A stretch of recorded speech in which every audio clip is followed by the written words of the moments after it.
नमस्कार दर्शक बंधु मु ज्योतिर्विद दीपक सेठाजी आपण मानकु मोर भाग्यचक्र चैनल को स्वागत करुच्ची। बुल्गेरिया रे जन्मित बाबा भेंगांकर भयंकर तथा विस्फोरक भविष्यवाणी की नहीं एवं चारिआडे चर्चा चली। बाबा भेंगा 2024 मसीह जो सब भविष्यवाणी करते तन्मध्य अनेक गुड़े प्राय सत्यर परिणत होती से भविष्यवाणी पर बहु लोक आस्था भाजन कर तेबे से एक भयानक भविष्यवाणी कर 2025 मसीह पृथ्वी ध्वंस हो प्रलय हो एवं आमर जो कहते कलिजुग समाप्ति हो एवं अन्य गोटे जुगर आरंभ हो एभली सब कहते। प्रकृत में बाबा भेंगा बहु वर्ष तले मृत हो जाते 100 वर्ष धरी आगे से बहु भविष्यवाणी लिखि जाइछन्ति। प्रकृत में बाबा भेंगा सब कहते क्या अतिरंजित कर माइलेज नापी फुटेज नापी एभली भाव सब कर परवर्ती आलोचनार विषय। तेरे एवं देखा से जो 2025 मसीहा को नहीं एपरी विस्फोरक बयान चारिआडे प्रचारित होती सत्यता अच्छी एवं ताहा केते दूर फलित हो पारे फलित हो न पारे से विषय में आलोचना कर देखा। आपण मानकर मन थी आज को प्राय 12 वर्ष तले 2012 मसीह पृथ्वी ध्वंस हो एक गुजब होता। 2012 नंबर इंग्राजी सिनेमा बेस लोकप्रियता अर्जन करता जो थी कि प्रलयर नग्न चित्र को सुंदर भाव दर्शा जाइए एवं कतिपय वैज्ञानिक पृथ्वी को रक्षा कर वृथा उद्यम कर देखा मिलता। एमती भाव होता तेणु बाबा भेंगांकर भविष्यवाणी कौन हम ता तो भविष्य कह तेरे से विषय में तर्जमा करवा से सत्यता केतटा अच्छी और गुजब केतटा अच्छी से विषय में तर्जमा करवा।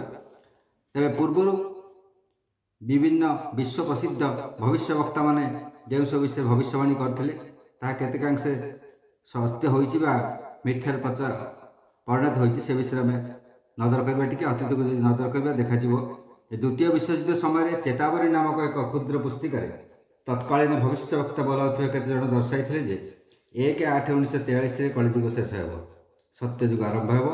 भगवान कल्कि ब्राह्मण परिवार रे संबल ग्राम जन्मग्रहण करछन्ति। से 1943 म्लेच्छ संहार करेंगे। हिंदू संवादपत्र एहीपरि प्रचार करा जायतिला। प्राय 150 वर्ष तले प्रोफेसर कारिगन पॉपुलर मैगजीन माध्यम भविष्यवाणी करथिले जे एवं निकट में आंशिक भाव पृथ्वी ध्वंस हो।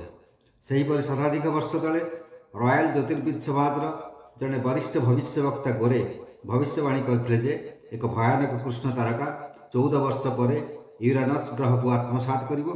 यह फल प्रचंड ताप उत्पन्न हो जहाँकि पृथ्वी की ध्वंस कर। ऑस्ट्रिया डॉक्टर फाल्वे नामक वैज्ञानिक 13 नवेम्बर 1869 पृथ्वी ध्वंस हो बोली भविष्यवाणी करते। सेहीपरि वेस्टर्न मीडिया रे 1968 मसीह एक भविष्यवाणी प्रचार कराइला जे इकारस नामक धूमकेतु प्रबल बेगर पृथ्वी आड़क माड़ी आसुची। यह जेकोसी समय पृथ्वी सह धक्का हो एवं समग्र पृथ्वी ध्वंस हो। से धूमकेतु को रॉकेट माड़ कर ध्वंस करने वैज्ञानिक माने दिन राति एक कर मात्र यह पृथ्वी ठारू 7 कोटी माइल दूर में महाशून्य मिसी जाइला। सेहीपरि मनीषी नोस्ट्राडामस रुथ मोंटगोरी जीन डिक्सन और टेनी हिल आदि भविष्य वक्ता मैंने 1969 मसीह पृथ्वी ध्वंस हो भविष्यवाणी करते। मात्र भगवान अशेष कृपा फल वर्तमान आहरी 24 वर्ष बीती जापरी किसी होना। ओडिशा रे सेपरी मालिका को धरी यार प्रकृत अर्थ किसी कर विभिन्न समय तथाकथित केतक व्यक्ति हे आसला हे भैरव डाक कालिया बदर खंडा बाहर मिलेच्छ संहार हो यहीपरि सब यह जुग परिवर्तन अटे। जो अन्याय अत्याचार अधर्म अतिमात्रा वृद्धि घटी तथा आसुरी प्रवृत्ति सीमातिक्रम कर देवासुर संग्राम क्षेत्र प्रस्तुत होती परिशेष में देवशक्ति आसुरी शक्ति को प्रतिहत कर नूतन जुगर प्रारंभ होती। देवादेवी मान विभिन्न अवतार ग्रहण एवं संग्राम और विजयर उदाहरण पुराण मानकर छत्रे छत्रे भरी रही। किंतु आउ थे पुणी पृथ्वी हम जल जमी रही जेली हम से जीवजंतु हम पक्षी पशु बानर शेष मनीष हे यह पुनः सृष्टि प्रक्रिया हम यह सेमती किसी हबार ना प्रकृत में।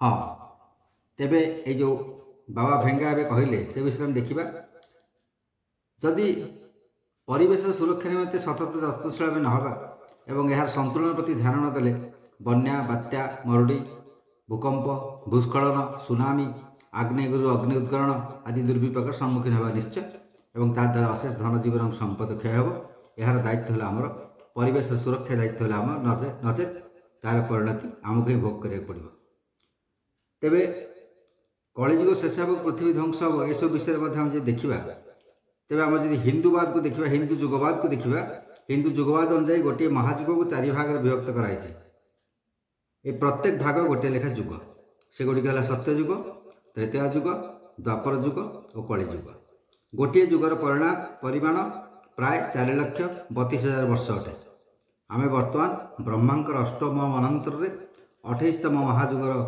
शेष जुग कलिजुगे पदार्पण करुचे यार परिमाण है 4,32,000 वर्ष आम यदि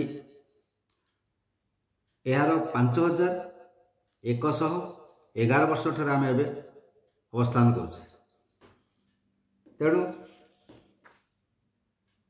4,32,000 जो कलिजुगर परिमाण जार अवधि एति तार 5,111 वर्ष ठारे आम अवस्थान कर अति बेसी 5,112 वर्ष ठारे अवस्थान कर तेणु प्रलय हो सृष्टि संपूर्ण विलय हो एवं आ गोटे नूतन जुग आरंभ हो पृथ्वी ध्वंस हो आ गोटे नूतन पृथ्वी सृष्टि जदि हुए तेबे आउ केते वर्ष बाकी रहा से कथा आपण मन निजे हिसाब कर देखु सरल लोक मान दुर्बल मानसिकता सह खेल खेलिबा एवं यह सुजोग फिल्म आल्बम कैसेट इत्यादि प्रस्तुत कर किसी रोजगार करबा बा किसी न्यूज मीडिया माध्यम बा सोशल मीडिया माध्यम किसी फुटेज नवा किसी भ्यूज नवा यू केत खल प्रकृति लोक मान समाज में प्रायतः देखा मिलती एमानकर ना थाए कार्य ना थाए कार्यालय निर्मूलता शून्योद्भव शून्यवान पर कांधे बंधुक रखी शिकार करने छड़ा आउ किसी जानते नहीं मैंने